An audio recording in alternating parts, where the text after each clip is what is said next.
Учителя русского и осетинского языков Южной Осетии ежемесячно будут получать дополнительную выплату в размере 5000 рублей. Соответствующий указ подписал президент Российской Федерации Владимир Путин. Финансовые средства на поддержку южноосетинских школ выделены не просто из бюджета страны, а из личного резервного фонда Путина. Данное решение подчеркивает особую социальную значимость педагогов-языковедов. Как отметила учительница осетинского языка и литературы 9-й столичной школы Оксана Алборова, это решение не только улучшит материальное положение учителей, но и повысит престиж профессии.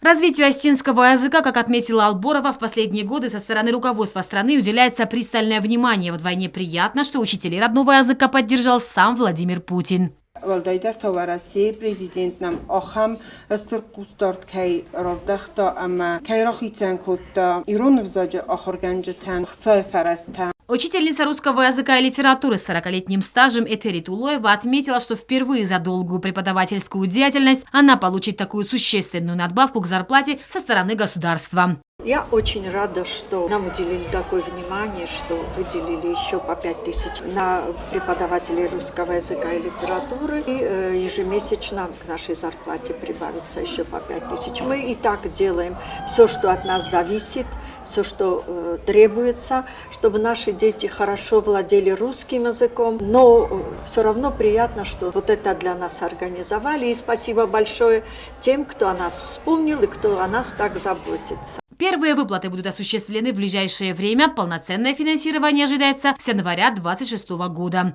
Зарина Кочева, Сармат Гузитаев. Информационный выпуск сегодня.